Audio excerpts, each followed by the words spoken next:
Bienvenue dans une nouvelle vidéo. J'espère que tu vas bien. Comment tu vas? Vraiment, comment va la vie? Je t'attends en commentaire, raconte-moi tout. J'ai envie de te parler de livres. Avant ça, j'avais envie de vous parler de quelque chose. J'avais envie de vous raconter un petit peu ma vie. C'est une recommandation. Déjà, le prélude de tout ça. Tous ceux qui me connaissent personnellement, mais vraiment qui sont plus ou moins proches de moi, savent que j'ai un sommeil de merde. Je suis une insomniaque. J'ai un sommeil léger, j'ai mon cerveau qui n'arrête pas de tourner pendant que je dors, au point où le matin je suis capable de vous dire j'ai réfléchi à ça, j'ai pensé à ça, je me suis dit que j'allais faire ça, etc. C'est n'importe quoi. Le souffle de mon conjoint à côté de moi peut me réveiller. Les ronflements de ma fille, qui sont à peine des ronflements, me réveillent régulièrement. Quelqu'un va passer devant la chambre à l'extérieur, même à pas de loup comme on dit, je vais l'entendre, ça va me réveiller. C'est incroyable à quel point je dors mal. Bref, tout ça pour vous dire que l'un des buts de l'année 2025 pour moi, c'est de prendre en main ma santé, mais de façon très sérieuse, et d'investir là où de l'argent doit être investi, et d'investir du temps aussi là où je dois investir du temps. Peu importe en fait ce que ça va me coûter, il faut que je prenne soin de ma santé. Parce que j'ai eu une grossesse horrible aussi, parce que j'avais une santé beaucoup trop faible et bancale. Bref, ça c'était le prélude.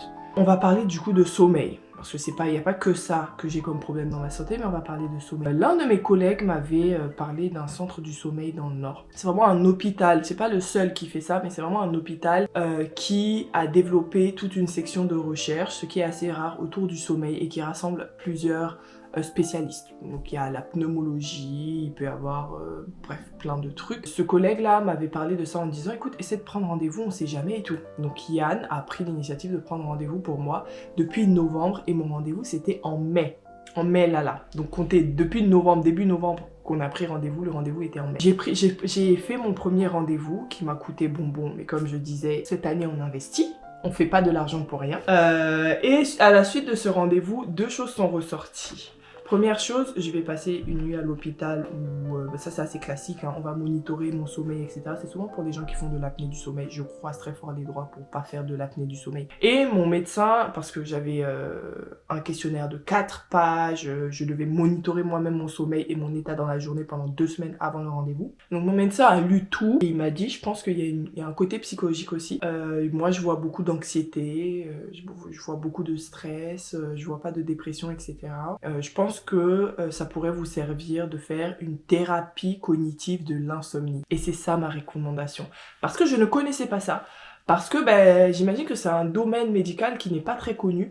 Mais oui, ça existe, les thérapies cognitives de l'insomnie. Alors, je vous dis que je recommande, mais je commence tout juste. Aujourd'hui, j'ai eu mon premier rendez-vous psy avec un psychologue spécialisé dans voilà, les thérapies cognitives en fait de l'insomnie. Donc c'est quelqu'un qui va venir jouer sur le psychique, enfin déjà la première séance, donc celle d'aujourd'hui, c'était pour voir si selon lui j'ai besoin de cette thérapie et si je suis le type de patient dont l'insomnie peut avoir aussi une cause au-delà de physiologique, psychologique. Et à la fin il m'a dit oui, vous remplissez tous les critères, voilà. Bref, je vais pas vous dire tout ce que mon psy m'a dit sur moi, quand même pas, mais tout ça pour dire que je rentre dans les critères parce que j'ai quelques petits soucis sur lesquels je dois travailler. Voilà, on s'en doutait. Mais en tout cas, je suis déjà contente de savoir que ça existe. Je suis contente aussi que ce soit un parcours psy qui n'est pas long. Il m'a dit que c'était 4 ou 5 séances, donc notez bien. Pas le psy que tu vas voir pendant 1 an, etc. Il m'a dit si je peux vous aider, c'est en 4-5 séances. Si au-delà de ça, ça n'aide pas, c'est que ce n'était pas ce qu'il vous fallait. Donc ça fait plaisir. Par contre, petit point noir, en tout cas la première séance n'était pas remboursée. Je vais voir si ma mutuelle connaît une partie. Mais même le dispositif, vous savez, il y a un dispositif qui prend en charge un nombre de séances psy à l'année. Ça ne fait pas partie parce que c'est une spécialisation bien particulière, les thérapies de l'insomnie. Je pense que l'État considère pas que c'est aussi important qu'une dépression. Mais voilà, c'était ma petite recommandation. Si comme moi vous avez des problèmes de sommeil, n'acceptez pas la chose en fait, n'abandonnez pas, faites des recherches, peut-être que dans dans la région où vous vivez, il y a des centres comme ça qui sont consacrés à la recherche autour du sommeil. On va passer maintenant au livre. Commençons du coup avec Hard Mary de Sophia Samatar. Dans Hard Mary, on est dans un petit village reculé de Pennsylvanie qui s'appelle Jericho. On est dans une ville en fait très religieuse, très refermée sur elle-même. Et on va suivre des jeunes filles, pas encore mariées à l'époque, qui vont découvrir une sorte de carcasse de robot derrière une grange. Et au lieu d'en parler, au lieu de... Voilà, ils savent d'où ça vient. C'est d'une corporation qui est détestée d'ailleurs de toute la ville. Et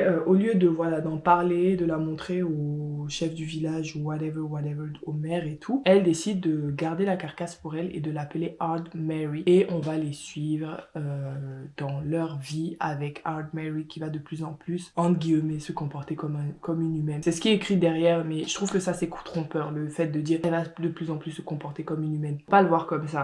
Hard Mary, enfin le robot, n'est même pas vraiment le personnage principal. Je sais pas comment expliquer ça.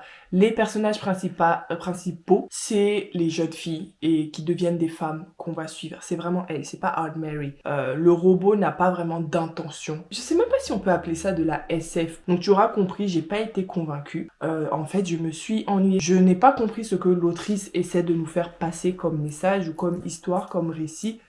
Pour moi, il n'y avait pas vraiment de plot, enfin, il y avait un semblant de plot, mais c'était si léger que bon, voilà. C'est pas que j'en attendais plus, mais j'en attendais mieux. Voilà, on va dire ça comme ça. L'histoire ne m'a pas intéressée, elle ne m'a pas paru particulièrement... Pas de rebondissement. J'ai eu le temps de m'ennuyer, en fait, dans 82 pages, ce qui est très dommage. Dites-vous, 82 pages, j'ai fait une pause, alors que quand j'ai commencé à le lire, j'étais dans une sorte de... moment où je voulais passer le week-end à lire. Je voulais finir un maximum de livres et au-delà de finir un maximum de livres, je voulais lire le maximum d'histoires possible parce que j'avais besoin de ça, j'avais besoin de cet échappatoire-là. Mais celui-là, j'ai fait une pause dans ma lecture, quoi. Je comprends pas. J'ai pas kiffé, c'est pas pour moi. C'était pour moi l'occasion de découvrir les éditions Argile. Je vous avoue que ça commence mal, mais ça ne me décourage pas parce qu'il y a certains de leurs livres grand format, mais en mode roman, pas nouvelle, qui m'intéressent. Et je pense que la prochaine fois, ça sera vers ça que je vais me tourner.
Coucou Zuri.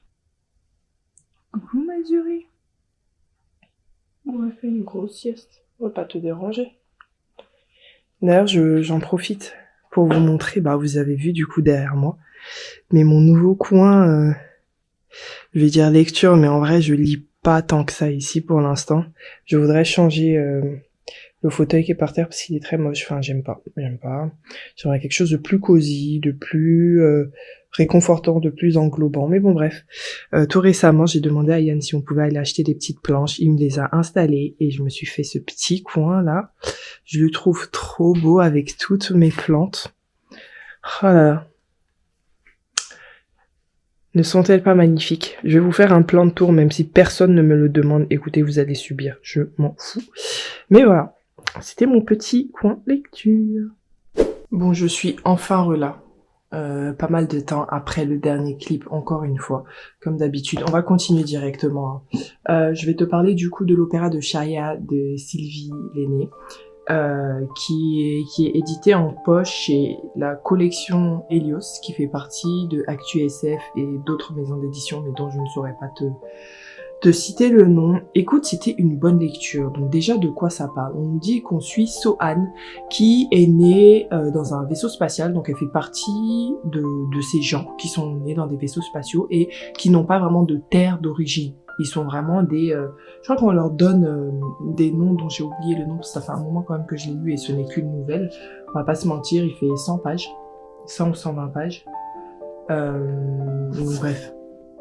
Je reviens au synopsis, donc on suit Sohan qui va en fait se balader de planète en planète en cherchant celle qui la conviendra, sauf qu'il n'y a rien qui va. À chaque fois elle a des critiques, à chaque fois elle est ostracisée, on veut la forcer à rentrer dans un moule à travers des chirurgies pour qu'elle ressemble aux personnes qui font partie de la planète sur laquelle elle arrive. Et d'ailleurs j'avais tilté au début, juste une petite parenthèse, au tout début j'avais tilté parce que je crois que l'une des premières planètes où on la suit en tout cas, c'est une planète où on nous dit que en fait les personnes sont, en tout cas elles ont des cheveux crépus, frisés, elles ne sont pas blanches, donc bon voilà, c'est des personnes non blanches, plutôt soit pommades, soit noires. Et on ressent en fait que ces personnes-là ont une sorte de racisme envers elle, qui elle au contraire elle est fine, je crois, elle a les cheveux lisses, elle est blanche, sa peau est pâle, enfin des trucs comme ça. Et j'ai eu peur en fait qu'il y ait des thématiques de racisme inversé. Je ne supporte pas ça. Enfin, ce type de rhétorique là, franchement, c'est bon, on est en 2025. Il y a assez de preuves sur le pourquoi il faut éviter.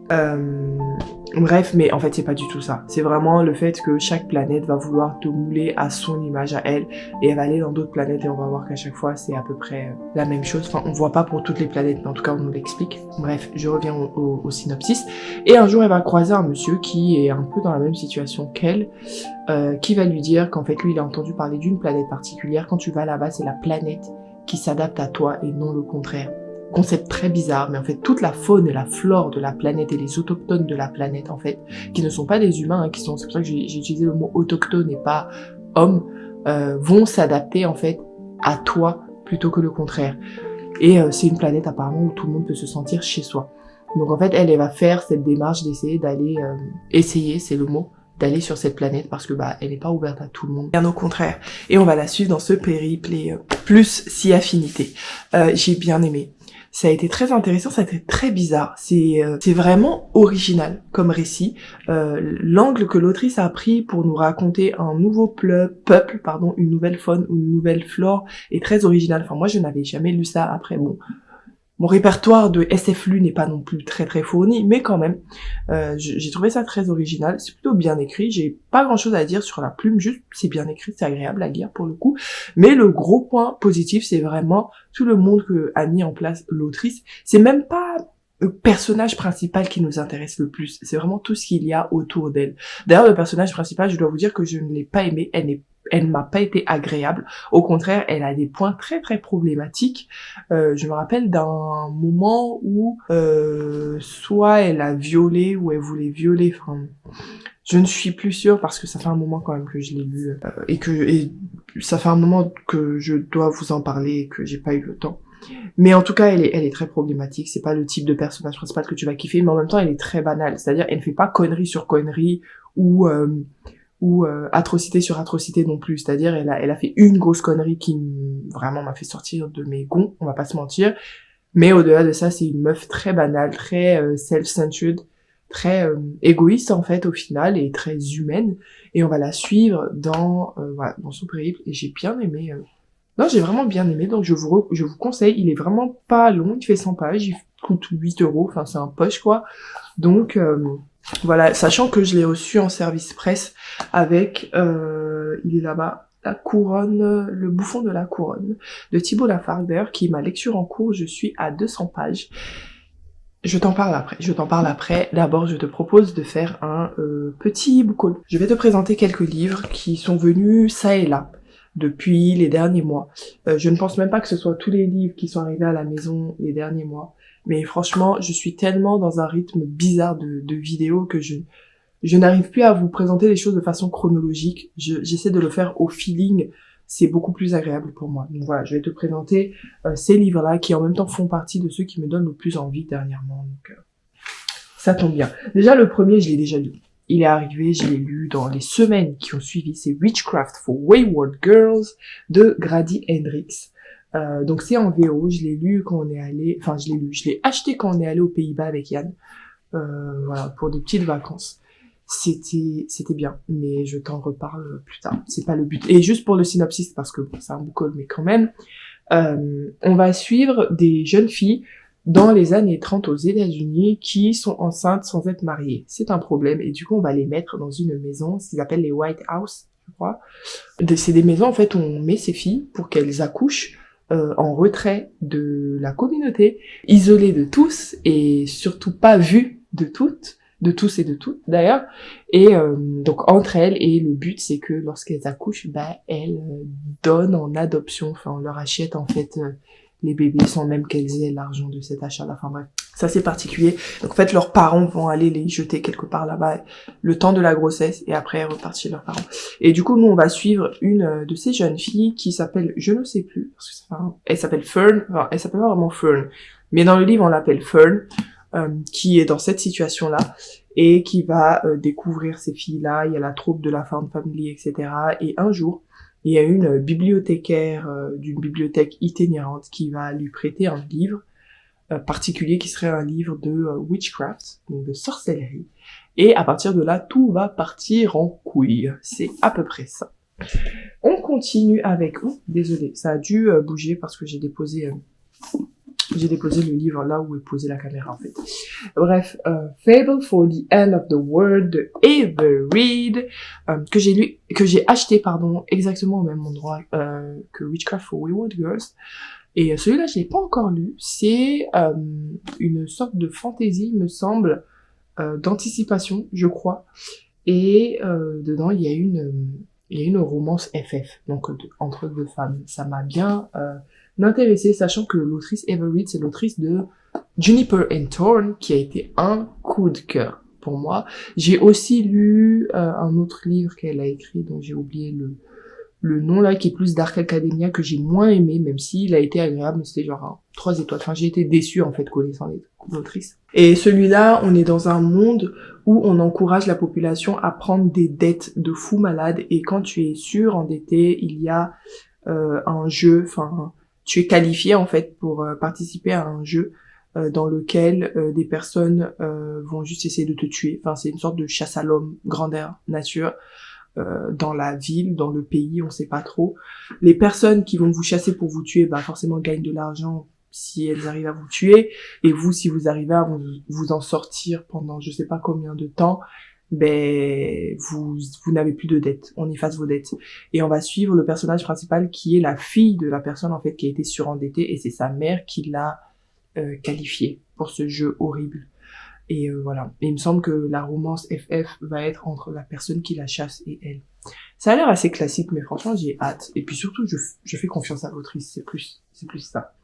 Avant-dernier, c'est un set cette fois-ci, donc c'est le set de Poppy War de RF.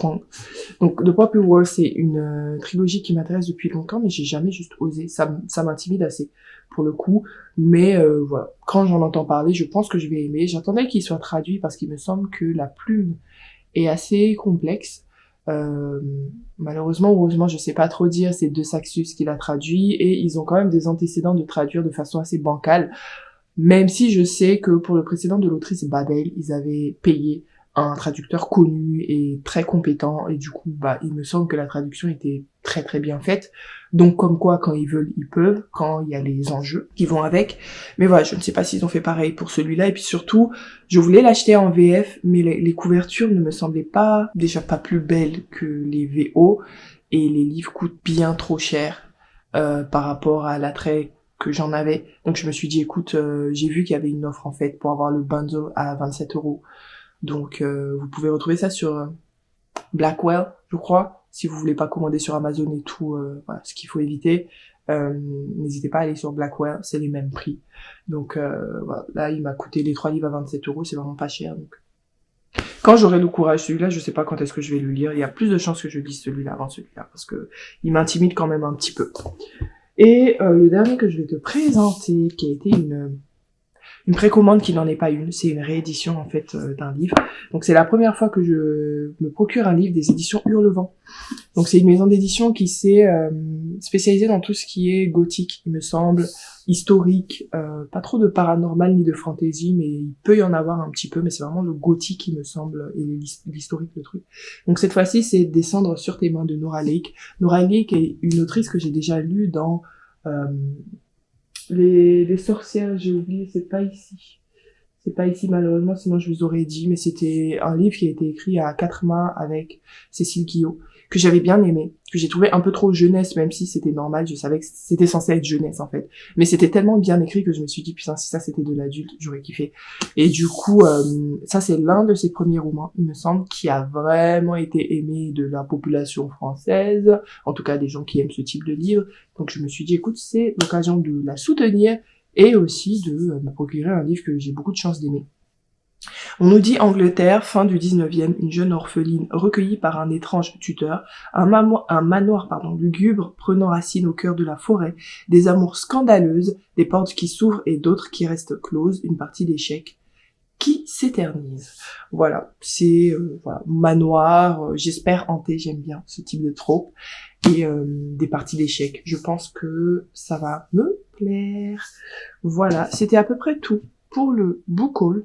Je vais te laisser là parce que j'ai des petites trucs mûches à faire à la maison. Et tout à l'heure, je vais te reprendre, je pense, pour te parler en même temps de Witchcraft for Wayward Girls de Grady Hendrix. Il est vraiment pas mal, donc reste jusque là. Alors, je pense que c'est très mal cadré, donc on va essayer de régler ça. Donnez-moi une minute. Ouh, c'est pas parfait ça. Bon, je me suis mise dehors. Désolée, je regarde mon téléphone, c'est parce que je cadre grâce à ça. Bref, je me suis mise dehors parce qu'il fait pas beau, mais il fait très beau. Il fait très très beau. Ça va, Zuri? Le chat vient de me rejoindre. Tu viens prendre des câlins? Non, faut que je fasse ma revue. Bref, je vous avais promis, de vous parler de Witchcraft for Wayward Girls de Grady Hendrix. Donc je vous ai déjà fait le synopsis, je ne vais pas le refaire. C'était une très bonne lecture. Franchement, je vous le conseille à fond. Ça a été un livre aussi qui a été bouleversant. Je vais faire un focus sur les trigger warnings. Cousuri, tu veux venir ou pas?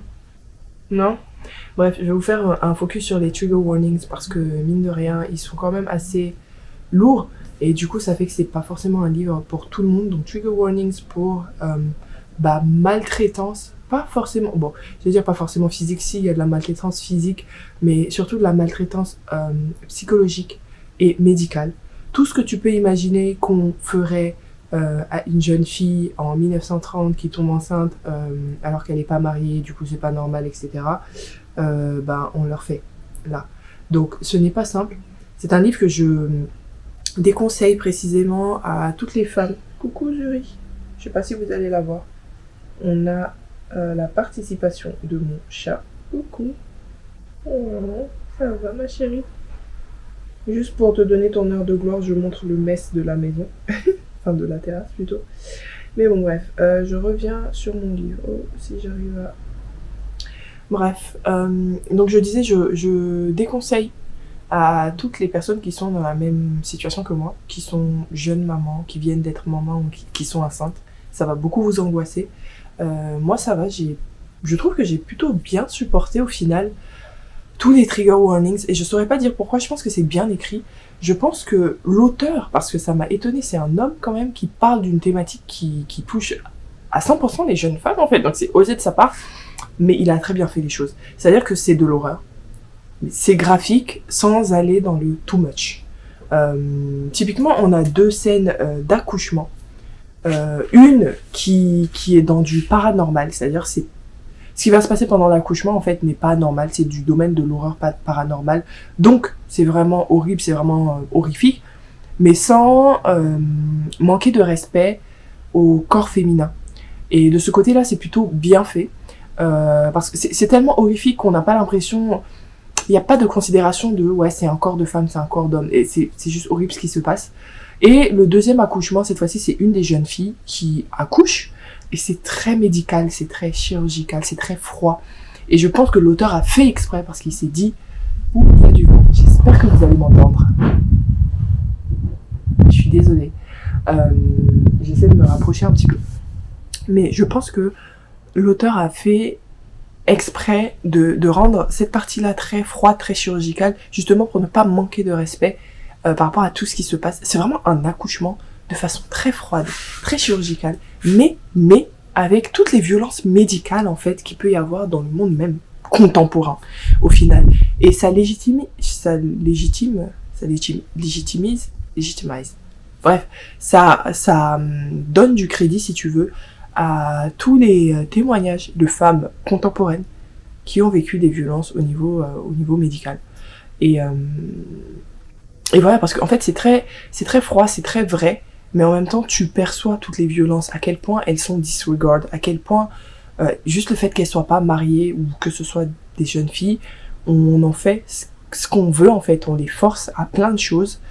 Et voilà, donc ça c'est pour les trigger warnings. À part ça, y a rien de particulier. Bon, il y a de la sorcellerie, c'est pas très beau ce qui se passe, il doit y avoir du sang, ouais, il y a du sang.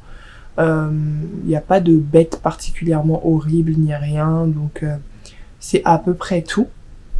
Puis bon, il y a du il y a du racisme, non, même pas, hein. En vrai, l'auteur, il a un peu éludé le racisme, il y en a le minimum, on va dire. Bref, c'est pas le sujet. J'ai beaucoup aimé ce livre. Je le recommande déjà parce qu'il est bien écrit, mais aussi parce que il a la bonne dose de surnaturel et la bonne dose d'historique pour qu'on y croit tout en se rassurant du fait que ce n'est pas le monde réel. Même si au final c'est quand même le monde réel. Parce que ces maisons-là ont existé. Et d'ailleurs, je sais plus qui m'a dit, je crois que j'ai parlé à une autre personne qui l'a lu, qui a dit qu'elle a lu sur internet une interview de l'auteur qui disait que il a interviewé des personnes qui ont vraiment été internées dans ce type de maison-là. Et j'appuie le mot interné, parce que ce n'est pas de leur volonté, enfin c'est pas leur choix à ces jeunes filles en général.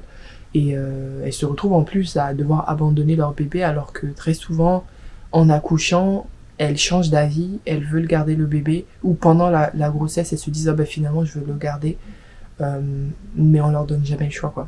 Enfin bref. Et quand je parle de ça, tout ce que je viens de dire, c'est par rapport au monde réel. Je ne parle pas forcément de ce qui se passe dans le livre. Tu le découvriras si tu le lis. Je pense que je vais m'arrêter là. Et puis la partie sorcellerie est quand même... Elle est là sans être là. Enfin, c'est-à-dire, c'est pas ce qui m'a intéressé le plus. C'est vraiment la partie historique qui m'a le plus intéressé. La partie sorcellerie, je m'attendais à quelque chose d'autre. Je m'attendais à le classique sororité, sorcellerie pour se venger, etc. Des filles qui reprennent leur pouvoir. Ne partez pas là-bas en se disant que c'est ça qui va se passer. C'est de la sorcellerie du côté vraiment négatif du terme, qui fait du mal à tout le monde en fait, sans faire gaffe au fait que certaines sont des victimes ou non. Donc voilà, lisez ce livre. Je l'ai vraiment beaucoup aimé. Il est disponible aussi en audiobook, je ne sais plus où. Mais il y a des petites parties que j'ai lues en audiobook, mais de façon générale, j'ai assez lu en physique cette fois-ci, ce qui est rare. Aussi parce qu'il y a des petites parties comme ça, où c'est des parties du livre de sorcellerie en fait qu'on voit. Donc il y a la mise en page, etc. Et du coup c'est intéressant quand même de le lire, de pouvoir le lire en physique. Voilà. Je pense que je vais m'arrêter là pour le vlog. Je ne sais pas combien de temps il dure. Franchement, excusez-moi. Enfin, excusez-moi. Soyez indulgents. C'est pas tant que je m'excuse parce que on est sur ma chaîne, je fais ce que je peux, voilà. Mais soyez indulgents parce que je suis toujours, c'est long, mais je suis toujours dans la phase de reprendre les vidéos et me réhabituer au fait de faire des vidéos. Je n'ai plus la notion de la timeline. Aussi parce que je ne gère plus mon temps. Je n'ai plus forcément la main sur mon temps comme je pouvais l'avoir avant. Avant, je me disais, ouais, je vais faire un vlog, je vais filmer tel jour et tel jour. Je ne savais pas ce dont j'allais vous parler forcément tel jour et tel jour, mais je bloquais du moment pour vous faire des updates. Je peux plus me permettre de faire ça. Maintenant, c'est quand j'ai le temps, quand j'en ai l'envie et quand j'en ai la tranquillité, quoi. Il faut que ces trois choses se croisent et c'est pas évident. Donc voilà, mais je te dis dans tous les cas à bientôt pour une nouvelle vidéo. Parce que je ne compte pas m'arrêter même si je ne suis pas régulière. Ciao.